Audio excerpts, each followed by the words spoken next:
SSC GD का book है ये, सामान्य अध्ययन।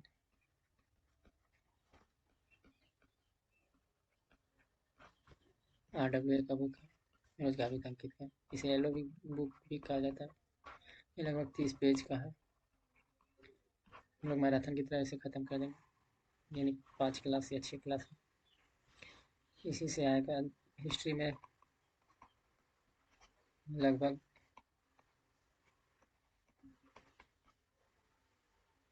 1 से 2 क्वेश्चन रहता है जीडी में। हम लोग आगे देखते हैं। इतिहास के जनक कौन है? तो हेरोडोटस। कौन? हेरोडोटस। इन्होंने अपनी पुस्तक हिस्टोरिका नामक में अध्ययन किया।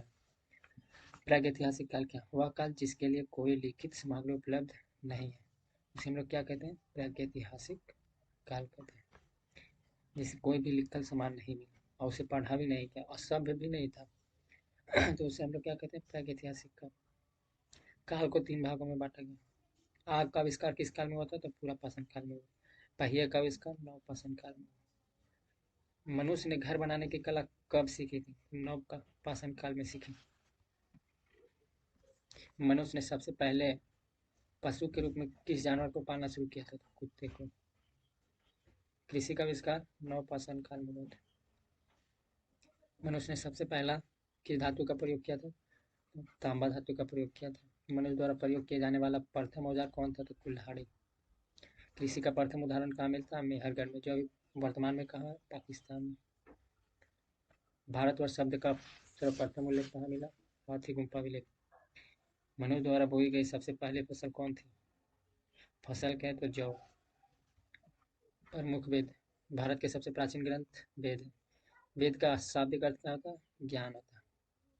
वेद कितने प्रकार के हैं? 4 प्रकार के। पहला ऋग्वेद, दूसरा यजुर्वेद, तीसरा सामवेद, चौथा अथर्ववेद। ऋग्वेद। ऋग्वेद में मंत्रों की संख्या, समूह को सूक्त कहा जाता है। ऋग्वेद यह सबसे प्राचीन वेद है। इनमें 10 मंडल, 1028 सूक्त हैं और 10,580 ऋचाएँ। ऋग्वेद मंत्रों के समूह को क्या कहा जाता है? सूक्त कहा जाता है। ऋग्वेद की 5 शाखाएं होती है। कितनी शाखाएं? 5 शाखाएं। देवता सोम का उल्लेख 9वें मंडल में मिलता है। ऋग्वेद में 25 नदियों का उल्लेख मिलता है। गायत्री मंत्र जिसकी रचना ऋषि विश्वामित्र ने किया था। गायत्री मंत्र का रचना किसने की थी? तो विश्वामित्र ने किया था। उसका उल्लेख कहाँ मिलता है? ऋग्वेद के 3रे मंडल में। ऋग्वेद के 7वें मंडल में राजा सुदास और 10 राजाओं के बीच का जो युद्ध हुआ था उसका वर्णन मिलता है। इस युद्ध में राजा सुदास की जीत हुई थी और यह युद्ध परुष्णी नदी के किनारे लड़ा गया था, जिसका वर्तमान नाम रावी नदी है। यजुर्वेद यह वेद गद्य व पद्य दोनों में लिखा गया। सामवेद इस वेद के संगीत की जानकारी मिलती है। सामवेद में संगीत की जानकारी मिलती है, इसीलिए इसे भारतीय संगीत का जनक भी कहा जाता है। भारतीय संगीत का जनक किसे कहा जाता है? सामवेद। यह सबसे छोटा वेद है। सामवेद जो है सबसे छोटा वेद। इसे धुनों और मंत्रों में लिखा गया। यह पूछा गया प्रश्न 2023 में। अथर्ववेद यह वेद सबसे बाद में लिखा गया। इसे आधुनिक वेद भी कहा जाता है। अथर्ववेद को आधुनिक वेद भी कहा जाता है। इस वेद में जादू टोना, तंत्र मंत्र, चिकित्सा, विवाह, लौकिक जीवन का उल्लेख मिलता है। अथर्ववेद को ब्रह्मवेद भी कहा जाता है। इसमें ये बताया गया है कि सभा तथा समिति प्रजापति की 2 पुत्रियां थी।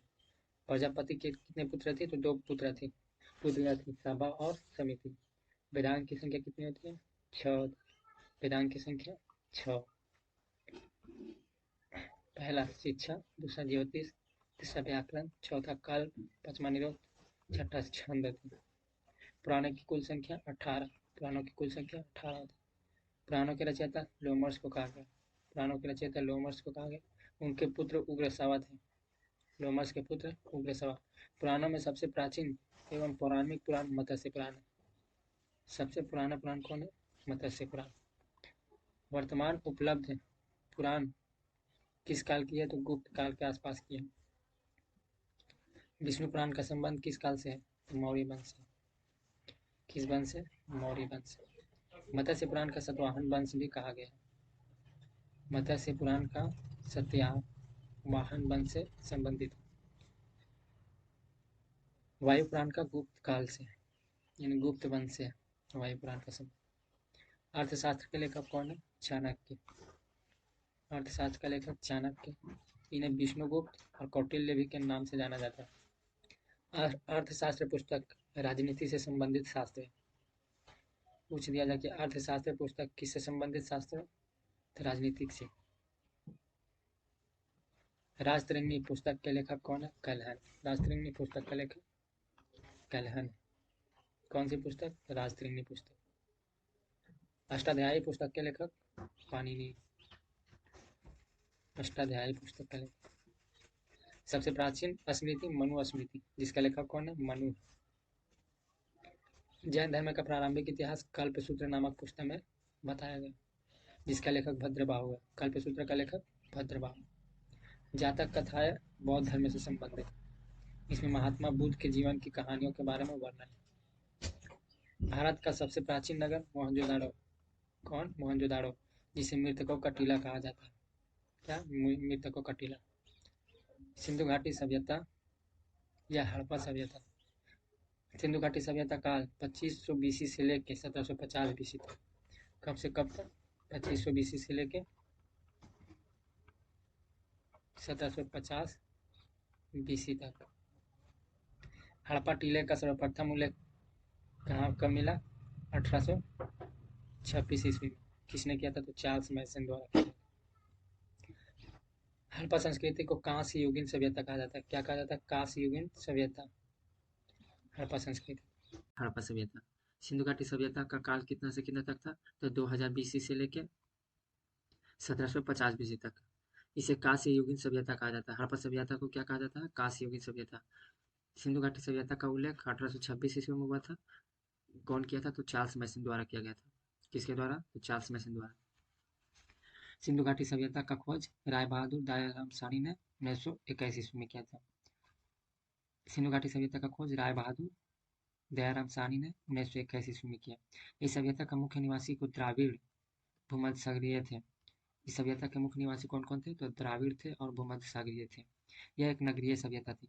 जो सिंधु घाटी की सभ्यता वो कैसी सभ्यता थी? तो नागरीय सभ्यता थी। सिंधु सभ्यता का प्रमुख बंदरगाह लोथल। बंदरगाह कौन था? तो लोथल था सिंधु घाटी सभ्यता का प्रमुख। सिंधु सभ्यता की लिपि भवात्मक यानी चित्रात्मक यानी चित्र के द्वारा सभी को बताया जाता था। अगर किसी को बताना पड़ता तो भवात्मक यानी चित्र को दिखाकर। यह कैसी लिपि थी? तो दाएं से बाएं की ओर लिखी जाती थी। यानी आज के वर्तमान में जो लिखी जाती है उर्दू, दाएं से बाएं की ओर, उसी तरीका की लिपि सिंधु घाटी सभ्यता में थी। सिंधु सभ्यता के नगर घरों का बनना ग्रिड पद्धति थी। यानी जो सिंधु घाटी नगर था और घरों को बनाने का तरीका था तो ग्रिड पद्धति अपनाया था। सिंधु समाज मातृसत्तात्मक था। सिंधु सभ्यता में माता प्रधान हुआ करती थी। मोहनजोदाड़ो से एक कांस्य युगीन मूर्ति नर्तकी मिली है। एक कांस्य युगीन नर्तकी मूर्ति मिली है। कहाँ से? तो मोहनजोदाड़ो से। जुते हुए खेत का साक्ष्य कालीबंगा से मिली है। नक्शीदार ईंटों के प्रयोग का साक्ष्य कालीबंगा से। सिंधु सभ्यता के प्रमुख स्थल हड़प्पा। हड़प्पा कहाँ है? पाकिस्तान में। किस नदी के किनारे? रावी नदी के किनारे। इसे 1921 में खोजा गया दयाराम साहनी के द्वारा। मोहनजोदाड़ो पाकिस्तान। मोहनजोदाड़ो पाकिस्तान किस नदी? सिंधु नदी के किनारे 1922 ईस्वी में खोजा गया। किसके द्वारा? राखालदास बनर्जी के द्वारा। सिंधुदुर्ग पाकिस्तान में किस नदी के किनारे? सिंधु नदी के किनारे। कब खोजा गया था? 1931 ईस्वी में। कालीबंगन राजस्थान में जो भारत में पड़ता। घाघर नदी के किनारे कब खोजा गया? तो 1953 में। लोथल गुजरात में पड़ता है, भारत में भोगवा नदी के किनारे 1957 में इसे खोजा गया था। धौलावीरा गुजरात में पड़ता है, भोगवा नदी के किनारे ही पड़ता है, 1967 ईस्वी में खोजा गया। सुतकांगडोल पाकिस्तान में पड़ता है, दास की नदी के किनारे 1927 ईस्वी में खोजा गया। मोहनजोदाड़ो से प्राप्त है सबसे बड़ी इमारत को क्या कहते हैं? अन्नानगर है। इनकी मुख्य फसल गेहूं और जौ थी। ये सूती एवं ऊनी वस्त्रों का प्रयोग करते थे। वस्त्र यह सबसे ज्यादा सूती और ऊनी वस्त्र का प्रयोग करते थे। अग्निकुंड अग्निकुंड लोथल तथा कालीबंगन से प्राप्त हुआ। अग्निकुंड कहाँ से? लोथल और कालीबंगन से प्राप्त हुआ। कालीबंगन का अर्थ होता है चूड़ियाँ। कालीबंगन का अर्थ क्या होता है? चूड़ियाँ होता है। चावल के साथ लोथल से मिला है। चावल का साथ लोथल से। हड़प्पा की मोहरों पर एक सिंग वाले पशु का चित्र मिलता है। हड़प्पा की जो मोहर थे वहाँ पे एक सिंग वाले पशु का चित्र मिलता है। सिंधु सभ्यता के लोग मातृ देवी की पूजा करते थे। सिंधु सभ्यता के लोग मातृ देवी की पूजा करते थे।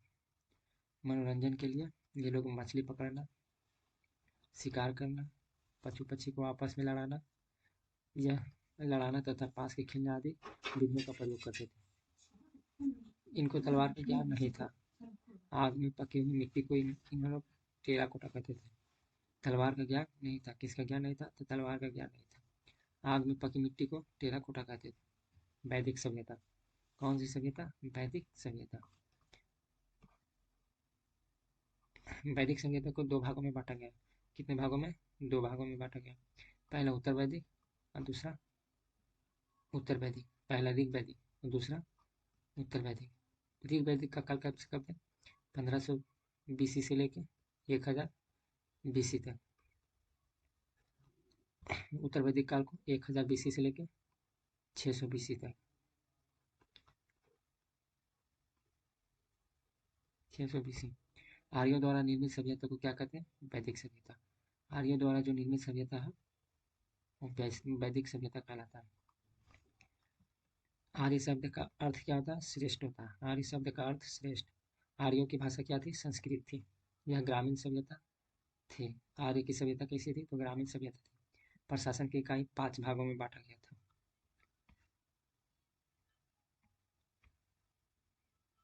पहला कुल, दूसरा ग्राम, तीसरा विष, चौथा जन, पांचवा राष्ट्र। ग्राम के मुखिया को ग्रामीणी कहते थे। विष के प्रधान को विषपति कहते थे तथा जन के प्रधान को राजा या जनपति कहा जाता था। सभा एवं समिति राजा को सलाह देने वाली संस्था थी। राजा को सलाह देने वाली कौन कौन सी संस्था? सभा और समिति। स्त्रियां दोनों में भाग ले सकती थी। सभा और समिति दोनों में भाग ले सकती थी। कौन? स्त्रियां। युद्ध के लिए गतिविष्ट शब्द का प्रयोग किया गया है। युद्ध के लिए कौन सा शब्द का प्रयोग? तो गतिविष्ट। ऋग वैदिक समाज को व्यवसाय के आधार पर 4 वर्णों में बांटा गया था। पहला ब्राह्मण, दूसरा क्षत्रिय, वैश्य और शूद्र।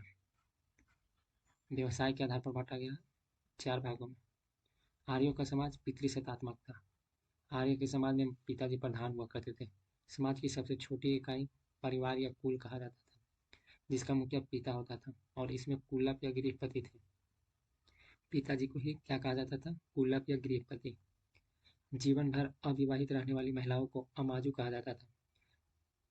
ऋग वैदिक काल में जीवन भर अविवाहित रहने वाली महिलाओं को अमाजु कहा जाता था। आर्यों का प्रिय पेय पदार्थ सोमरस था। आर्यों का प्रिय पेय पदार्थ सोमरस था। वनस्पति से बनाया जाता था। उपनिषदों की संख्या 108। उपनिषदों की संख्या 108। पुराणों की संख्या 18। अगर कह दें वेद की संख्या 4, पुराण की संख्या 8, उपनिषद की संख्या 108। इतना याद रखना, बहुत इंपॉर्टेंट है। आर्यों का मुख्य व्यवसाय क्या था? पशुपालन और कृषि था। आर्य का प्रिय पशु कौन था? तो घोड़ा था और प्रिय देवता इंद्र थे। गाय की हत्या करने वाले के लिए मृत्युदंड तथा देश से बाहर निकालने की प्रावधान था। देश से बाहर निकालने की प्रावधान था। ऋग्वेद में उल्लेखित सभी नदियों में सरस्वती नदी को सबसे महत्वपूर्ण तथा पवित्र माना गया। सरस्वती नदी को सबसे महत्वपूर्ण और पवित्र माना गया। ऋग्वेद में गंगा नदी का उल्लेख एक बार किया गया। एक बार उल्लेख किया गया किसको? तो गंगा नदी तथा यमुना नदी का उल्लेख 3 बार किया। यमुना नदी 3 बार उल्लेख किया गया। सिंधु नदी का उल्लेख सबसे अधिक बार, सिंधु नदी का सबसे अधिक बार किया गया। उत्तर वैदिक काल। उत्तर वैदिक काल जो हुआ 1000 से लेकर 600 BC तक। उत्तर वैदिक काल में इंद्र के स्थान पर प्रजापति मुख्य देवता थे, प्रिय देवता थे। उत्तर वैदिक काल में प्रजापति प्रिय देवता थे और ऋग वैदिक काल में इंद्र प्रिय देवता थे। सत्यमेव जयते मुंडको उपनिषद से लिया गया। सत्यमेव जयते कहाँ से लिया गया? तो मुंडको उपनिषद। उत्तर वैदिक काल में महाकाव्यों की संख्या कितनी थी? 2 थी। पहला रामायण, दूसरा पहला महाभारत, दूसरा रामायण। महाभारत का पुराना नाम क्या है? जय संहिता। प्रमुख दर्शन एवं उनके प्रवर्तक। पहला योग दर्शन। योग दर्शन किसका? पतंजलि का। संख्या दर्शन, न्याय दर्शन। न्याय दर्शन गौतम ऋषि का। संख्या दर्शन कपिल मुनि का। सबसे प्राचीन दर्शन कौन है? संख्या दर्शन।